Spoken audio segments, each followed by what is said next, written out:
16 Kasım'da sosyal medyaya yansıyan bir yardım mektubu uluslararası toplumda infial yarattı. Arslan adlı Rus gencin Çin'den sipariş ettiği The North Face markalı ayakkabılardan zorla çalıştırılan Doğu Türkistanlı köle işçilerden yardım çağrısı içeren küçük bir not parçası çıktığı öğrenildi.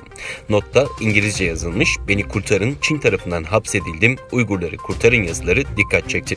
Moscow Times ayrıca olayın bu yıl dünyada bu türden 3. olay olduğunu ve dünya moda endüstrisinin Çin'in Uygur zorunlu işçiliğine karıştığını kanıtladığını kaydetti. 180 İnsan Hakları Örgütü geçtiğimiz Temmuz ayında küresel moda endüstrisinin büyük ölçüde Çin'in Uygur özerk bölgesindeki Uygur zorunlu çalıştırma ortağı olduğunu vurgulayan bir rapor yayınladı. Avustralya Stratejik Politika Enstitüsü bu yılın Mart ayında 82'den fazla tanınmış markalı ürünün zorunlu çalıştırmadan fayda sağlayacağını ve Çin hükümetinin 2017'den 2019'a kadar 80 binden fazla Uygur'u Çin anakarasındaki çim fabrikalarına taşıdığını açıklamıştı.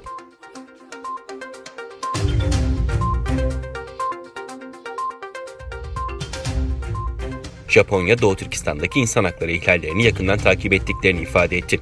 Açıklama Japonya Kabine Genel Sekreterinden geldi.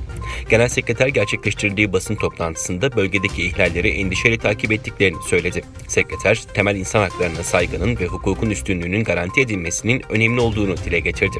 Çin kontrolündeki Doğu Türkistan'da başta Müslüman Uygur Türkleri olmak üzere sayıları 3 milyona ulaşan insanlar toplama kamplarında tutuluyor. Çin söz konusu merkezlerin yeniden eğitim merkezleri olduğu iddiasıyla insan hakları ihlalleri suçlamalarına karşı çıkıyor.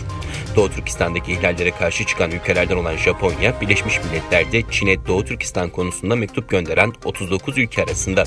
İnsan hakları örgütleri Pekin'in uygulamasını insanlığa karşı suç ve soykırım olarak tanımlıyor.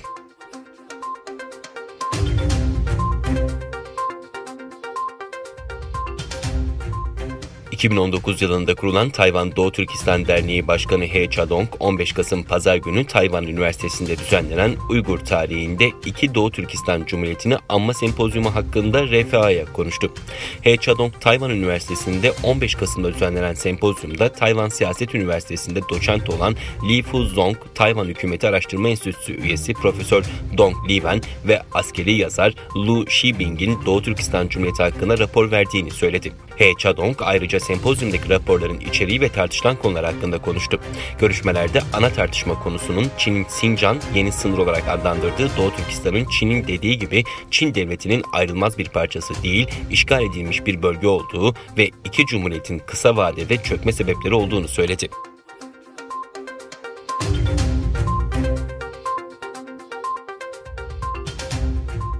Rusya, Çin, İran ve Kuzey Kore'nin en büyük siber güvenlik tehdidini oluşturduğunu belirten Kanada İletişim Güvenliği Merkezi, bu ülkelerin Kanada'nın enerji sistemine zarar vermek için siber alandan yararlanmaya çalıştığını öne sürdü.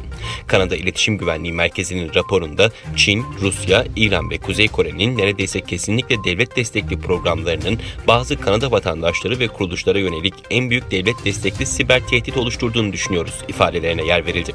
Siber alanın ayrıca Kanadalı örgüt ve hükümet kurumlarını takip etmek için kullanılabileceği kaydedilen raporda düşmanca tutum sergileyen ülkelerin saldırılara hazırlık ve korkutma amacıyla sürekli olarak önemli altyapı ağlarını incelediği belirtildi.